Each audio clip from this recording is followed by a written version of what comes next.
दिल्ली में हुए एमसीडी चुनाव के बाद मेयर और डिप्टी मेयर के चुनाव को लेकर सरगर्मियां तेज हो चली हैं। भाजपा ने इन मौकों पर आम आदमी पार्टी के मंसूबों पर पानी फेर दिया। आखिरी दिन भाजपा ने बाजी पलटने पर महापौर पद के लिए रेखा गुप्ता और उप महापौर के लिए कमल बागड़ी को मैदान में उतारा है। इसके साथ ही भाजपा नेताओं ने दावा किया है कि उनके उम्मीदवारों का जीतना तय है। न जीतने का सवाल ही पैदा नहीं होता, जबकि इससे पहले भाजपा के कई नेताओं ने मेयर चुनाव न लड़ने के संकेत दिए थे। इधर भाजपा को पछाड़ देने के बाद ही आम आदमी पार्टी के नेताओं को मेयर चुनाव में ऑपरेशन लोटस का डर सता रहा है। दरअसल इस चुनाव में क्रॉस वोटिंग के चांस ज्यादा होते हैं। पहले भी चुनावों में क्रॉस वोटिंग होती रही है। इस बार देखना होगा कि कितने वोट क्रॉस होते हैं। आम आदमी पार्टी ने शैली ओबरॉय को मेयर और मोहम्मद इकबाल को डिप्टी मेयर का उम्मीदवार बनाया है। 15 साल से दिल्ली के निगम पर काबिज भाजपा को इस बार निगम चुनावों में हार का मुंह देखना पड़ा है। निगम एकीकरण के बाद पहली बार 250 वार्डों में हुए चुनाव में भाजपा को 104, वहीं आम आदमी पार्टी को 134 सीटें हासिल हुई हैं। एमसीडी में भाजपा के पास जीत का जादुई आंकड़ा नहीं है। ऐसे में पार्टी ने एमसीडी में धुरंधर रहे अपने 2 नेताओं को चुनावी कमान सौंपी है, जिसमें एक विजेंद्र गुप्ता है और दूसरे सुभाष आर्य। एमसीडी सदन में जीत हासिल करने की रणनीति तय करने की जिम्मेदारी विधायक विजेंद्र गुप्ता और सुभाष आर्य को दी गई है। सुभाष एकीकृत एमसीडी के अलावा दक्षिण दिल्ली नगर निगम में बड़े पदों पर है। दिल्ली मेयर को लेकर 7 दिसंबर को भाजपा आईटी सेल के प्रमुख अमित मालवीय ने ट्वीट किया था। अब दिल्ली का मेयर चुनने की बारी है। ये सब इस बात पर निर्भर करेगा कि मुकाबले में कौन कितनी संख्या रखता है, मनोनीत पार्षद किसे वोट करते हैं। उदाहरण के लिए चंडीगढ़ में भाजपा का मेयर है। हालांकि कुछ दिनों पहले ही तत्कालीन दिल्ली भाजपा के अध्यक्ष आदेश गुप्ता ने मीडिया से चर्चा करते हुए कहा था कि एमसीडी चुनाव में आम आदमी पार्टी को बहुमत मिला है। अगला मेयर आम आदमी पार्टी से ही होगा। भाजपा निगम में मजबूत विपक्ष की भूमिका अदा करेगी। तब उन्होंने कहा था कि हम एमसीडी में एक सजग प्रहरी की तरह कोई भ्रष्टाचार नहीं होने देंगे। दिल्ली स्वच्छ हो और एमसीडी अच्छा काम करे, यही हमारी प्राथमिकता होगी। आदेश गुप्ता के इस ऐलान के बाद आम आदमी पार्टी मेयर चुनाव में अपने उम्मीदवार की जीत के लिए आश्वस्त थी, लेकिन भाजपा ने मंगलवार को महापौर और डिप्टी मेयर के नामों का ऐलान कर इस मामले में नया ट्विस्ट ला दिया है। चुनाव में महापौर और उप महापौर पद पर आंकड़ों के लिहाज से भाजपा की जीत की संभावना कम नजर आ रही है, लेकिन भगवा दल ऐसे चुनाव में कई बार बाजी पलट चुकी है। महापौर और उप महापौर के अलावा बीजेपी एमसीडी की महत्वपूर्ण स्थायी समिति के सदस्यों के 3 पदों को जीतने की कोशिश करेगी। महापौर का चुनाव एक गुप्त मतदान के माध्यम से होता है और पार्षद किसी भी उम्मीदवार को वोट देने के लिए स्वतंत्र होते हैं, क्योंकि दल बदल विरोधी कानून इस पर लागू नहीं होता है। इसीलिए आखिरी समय में कौन सा पार्षद किस पाले में चला जाएगा किसी को नहीं पता। यही कारण है कि आम आदमी पार्टी की धड़कन बढ़ी हुई है। कांग्रेस एक ऐसी पार्टी जिसने देश पर 1 दशक से ज्यादा राज किया, लेकिन इतने सालों में भी कांग्रेस अपनी ओछी विचारधारा को बदल नहीं पाई। एक विशेष समुदाय के लिए काम करना और परिवारवाद की राजनीति से बाहर न निकल पाना। बदलते वक्त के साथ कांग्रेस के हाथ से देश की सत्ता गई और फिर देश में भगवा दल का परचम लहराने लगा। सभी समुदाय एक समान की विचारधारा के साथ आगे बढ़ते हुए भगवा दल का पूरे में भारत में कमल का झंडा लहराया। लेकिन वो कहते हैं ना कि वक्त के साथ लोगों की सोच बदलने लगती है, लेकिन कांग्रेस पार्टी अभी भी बीजेपी को कॉपी करने में लगी है। कांग्रेस की अब अपनी कोई विचारधारा नहीं। पार्टी का मकसद केंद्र की सत्ता से किसी भी तरह मोदी को हटाना है। हालांकि अब कांग्रेस की पोल खुल गई है कि चुनाव जीतने के बाद वो किस हद तक जा सकती है। दरअसल कांग्रेस नेता ए के एंटनी के बयान पर पार्टी की किरकिरी हो गई है। पूर्व केंद्रीय मंत्री एंटनी ने कहा कि 2024 आम चुनाव में बीजेपी को हराने के लिए अल्पसंख्यकों के साथ काफी नहीं है। एंटनी के अनुसार कांग्रेस को हिंदुओं को भी साथ लेकर चलना चाहिए। पार्टी ने स्थापना दिवस पर आयोजित कार्यक्रम में कांग्रेस की कार्यकारी समिति के सदस्य एंटनी ने ये बयान दिया। एंटनी ने कहा कि अगर लोग मंदिर जाते हैं, तिलक या बिंदी लगाते हैं तो उन्हें सॉफ्ट हिंदुत्व लाइन पर चलने वाला कहा जाता है। एंटनी ने कहा कि भारत में बहुसंख्यक आबादी हिंदुओं की है और नरेंद्र मोदी के खिलाफ लड़ाई में इस बहुसंख्यक समाज को भी लगाना चाहिए। बीजेपी ने एंटनी के इस बयान को कांग्रेस की वोट बैंक पॉलिटिक्स का कबूलनामा बताया। पार्टी के कई नेताओं ने एंटनी का बयान साझा कर कांग्रेस और उसके नेता राहुल गांधी पर निशाना साधा। एंटनी ये बयान आगामी लोकसभा चुनाव के संदर्भ में दे रहे थे। एंटनी के बयान से साफ है कि कांग्रेस अब हिंदुओं को भी वोट बैंक समझकर उन्हें फांसने के लिए प्लानिंग कर रही है। ऐसे में सवाल है कि क्या कांग्रेस के इसी प्लान के तहत राहुल गांधी ने मंदिर जाना शुरू कर दिया है? इसके साथ ही इन दिनों राहुल गांधी कई बार टीका लगाए भी नजर आते हैं। वहीं ए के एंटनी के बयान को बीजेपी नेताओं ने हाथों हाथ लिया। ट्विटर पर बीजेपी के नेता वो क्लिप शेयर कर रहे हैं जिसमें एंटनी ने ये बात कही है। बीजेपी के राष्ट्रीय प्रवक्ता शहजाद पूनावाला ने इसे एंटनी का कबूलनामा करार दे दिया। उन्होंने कहा कि एंटनी ने कांग्रेस की वोट बैंक पॉलिटिक्स की पोल खोल दी है। वहीं आंध्र प्रदेश बीजेपी के नेता विष्णुवर्धन रेड्डी ने राहुल गांधी को टैग करते हुए कहा कि ये बतलाता है कि क्यों राहुल गांधी खुद के जनेऊधारी ब्राह्मण होने का दावा करते हैं। बीजेपी की आईटी सेल के मुखिया अमित मालवीय ने ट्वीट किया कि कांग्रेस के लिए भारतीय भारतीय नहीं है, वह बहुसंख्यक और अल्पसंख्यक हिंदू और मुसलमान में बटे हुए हैं। मालवीय ने कहा कि एंटनी के बयान से पता चलता है कि राहुल क्यों मंदिरों के चक्कर लगाते हैं, लेकिन सोचने वाली बात यह है कि कांग्रेस अभी भी अपनी सोच को विकसित नहीं कर पाई है। कांग्रेस अभी कौन से वक्त का इंतजार कर रही है, ये भी सोचने का विषय है। जब कोई भी पार्टी विपक्ष में होती है तो उसे सत्ता पक्ष की बुराई खूब दिखती है, लेकिन जब वही विपक्षी पार्टी सत्ता में आती है तो वो भी कमोबेश वही काम करती है जो उसकी पूर्ववर्ती सरकार द्वारा करने का आरोप उस पर लगा था।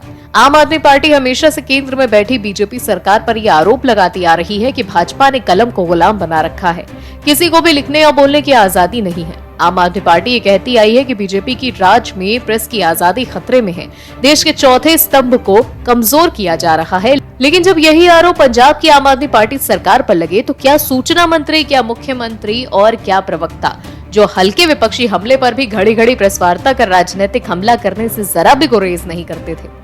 लेकिन जब विपक्ष ने मान सरकार पर ही आरोप लगा दिया कि मान सरकार मीडिया के विज्ञापन पर रोक लगाकर उन पर अप्रत्यक्ष दबाव बना रही है, मीडिया संस्थान मान सरकार की नाकामी न दिखाए। अब मान सरकार ने विज्ञापन का खौफ पंजाब के प्रतिष्ठित दैनिक अखबार पंजाबी ट्रिब्यून को दिखाया है, और ये पहला मौका नहीं है जो मान सरकार ने ऐसा किया हो। ट्रिब्यून से पहले मान सरकार विज्ञापन का खौफ पंजाब से निकलने वाले दूसरे सबसे ख्याति प्राप्त अखबार अजित को भी दिखा चुकी है। आखिर क्या है पूरा मामला जो स्वतंत्र मीडिया की वकालत करने वाले लोगों की ही सरकार ने मीडिया प्रत्याशित दबाव डालना शुरू कर दिया है। पंजाब में पंजाबी ट्रिब्यून और अजीत अखबार की खास पैठ है।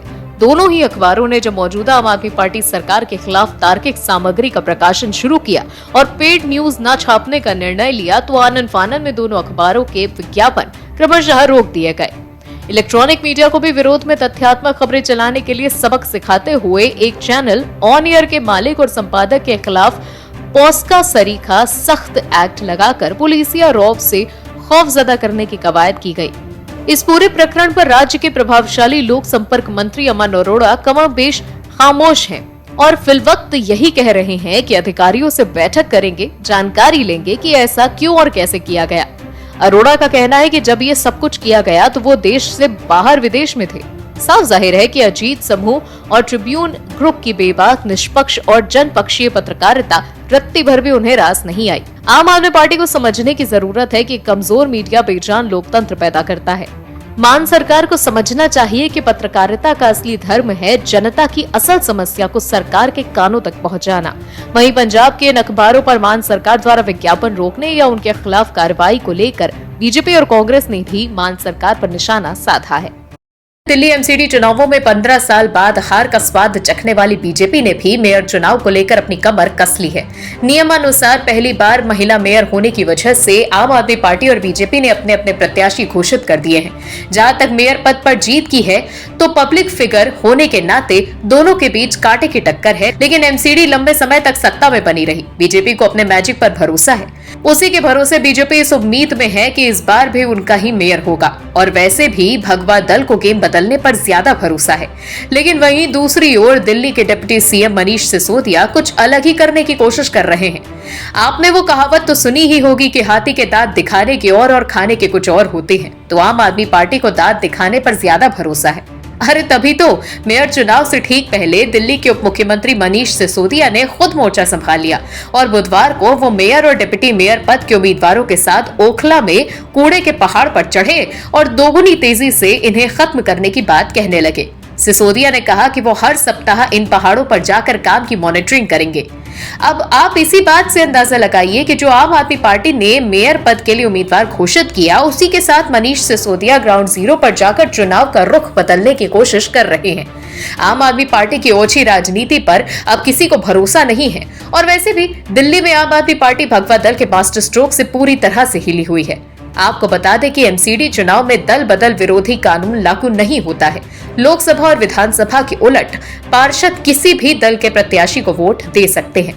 चुनाव सीक्रेट बैलेट से होता है।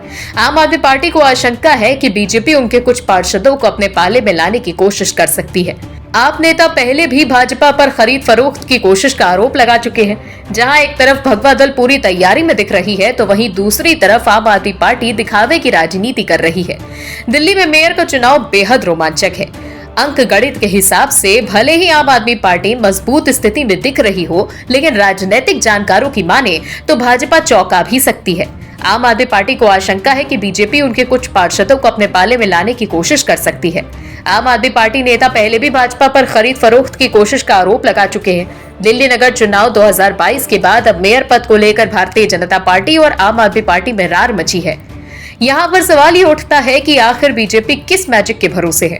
इसको लेकर कहा जा रहा है कि आम आदमी पार्टी के वो पार्षद जो बीजेपी और कांग्रेस से जुड़े रहे हैं, वो असंतुष्ट पार्षद जो अपनी ही पार्टी के मेयर और डिप्टी मेयर प्रत्याशी को पसंद नहीं करते हैं। बीजेपी का दावा है कि ऐसे आप पार्षद रेखा गुप्ता के पक्ष में ही वोट करेंगे। भारत पहले सोने की चिड़िया हुआ करती थी, फिर हमारे देश को ऐसी नजर लग गई, पहले मुगलों ने फिर अंग्रेजों ने देश को लूट कर खोखला कर दिया। समय आया भारत की आजादी का, फिर देश में चला एक छत्र राज, वो भी कांग्रेस का। लेकिन वो क्या है ना कि समय कभी किसी का सगा नहीं हुआ। फिर देश में पूर्ण बहुमत से आया राम राज्य का समय, यानी भगवा दल का समय, जिसने पूरे देश की राजनीति को बदल कर रख दिया। जिसके बाद कांग्रेस जैसी पार्टी भगवा दल के सामने खड़ी होने लायक नहीं रह गई। फिर कांग्रेस ने अपनी बिसात बिछाने के लिए पूरे देश को एक संदेश देने के लिए भारत जोड़ो यात्रा निकाली, जिसमें कांग्रेस को नुकसान के अलावा कुछ हासिल नहीं हुआ। आपको बता दें, कांग्रेस नेता राहुल गांधी के नेतृत्व में देश भर में चल रही भारत जोड़ो यात्रा इन दिनों दिल्ली में है और इस दौरान कांग्रेस ने राहुल गांधी की सुरक्षा में चूक का मामला उठाया है। हालांकि अब हकीकत सामने आने के बाद कांग्रेस खुद घिर गई है। राहुल गांधी की पोल खुली तो बीजेपी ने तगड़ा पलटवार कर कांग्रेस और राहुल को निशाने पर लिया है। दरअसल राहुल की सुरक्षा को लेकर कांग्रेस पार्टी ने गृह मंत्रालय को चिट्ठी लिखकर कड़ी सुरक्षा करने की मांग की थी। इसके बाद अब खुद सीआरपीएफ ने जवाब देते हुए कहा है कि राहुल गांधी भारत जोड़ो यात्रा के दौरान 113 बार अपनी सुरक्षा मानदंडों का उल्लंघन कर चुके हैं और अब इस मामले पर आरोप प्रत्यारोप का दौर शुरू हो गया है। जहां एक तरफ कांग्रेस द्वारा सवाल खड़े किए जाने के बाद सरकारी अधिकारियों का कहना है कि राहुल गांधी के लिए निर्धारित दिशा निर्देशों के तहत सुरक्षा के पूरे इंतजामात किए गए थे, जबकि उन्होंने स्वयं कई मौकों पर दिशा निर्देशों का उल्लंघन किया। कांग्रेस की ओर से राष्ट्रीय राजधानी में भारत जोड़ो यात्रा के दौरान कथित सुरक्षा चूक की शिकायत करने के बाद एक दिन बाद सरकारी अधिकारियों ने ये बयान दिया है। तो वहीं दूसरी तरफ अधिकारियों ने आरोप लगाया कि कई मौकों पर राहुल गांधी ने स्वयं निर्धारित दिशा निर्देशों का उल्लंघन किया और इस बात से उन्हें समय समय पर अवगत भी कराया गया। अधिकारियों ने कहा कि राहुल गांधी द्वारा 2020 से सुरक्षा दिशा निर्देशों का 113 बार उल्लंघन किया गया। अधिकारियों ने कहा कि भारत जोड़ो यात्रा के दिल्ली चरण के दौरान गांधी ने सुरक्षा दिशा निर्देशों का उल्लंघन किया और केंद्रीय रिजर्व पुलिस बल जो उन्हें Z+ श्रेणी की सुरक्षा मुहैया कराती है, इस मामले को अलग से ही उठाएगी। वहीं अब कांग्रेस के इस आरोप के बाद बीजेपी ने पलटवार किया है। बीजेपी प्रवक्ता गौरव भाटिया ने ये कहा कि सुरक्षा में कोई चूक नहीं हुई, राहुल सुर्खियों में रहने के लिए बचकानी हरकतें करते हैं। उन्होंने खुद 113 बार सेफ्टी प्रोटोकॉल तोड़ा है। आपको बता दें, कांग्रेस ने गृह मंत्री अमित शाह को बुधवार को लिखे एक पत्र में राहुल गांधी की सुरक्षा की चूक होने का दावा करते हुए यात्रा में हिस्सा लेने वाले गांधी और अन्य लोगों की सुरक्षा सुनिश्चित करने के लिए तत्काल कदम उठाने की मांग की थी। लेकिन सीआरपीएफ ने कांग्रेस के मंसूबे पर पानी फेरते हुए पार्टी की ओछी राजनीति को एक्सपोज कर दिया। जिस तरह से सीआरपीएफ का बयान सामने आया, उससे खुद राहुल गांधी कटघरे में आ गए। और भी वीडियोस देखने के लिए चैनल को सब्सक्राइब करें और बेल आइकन को दबाएं।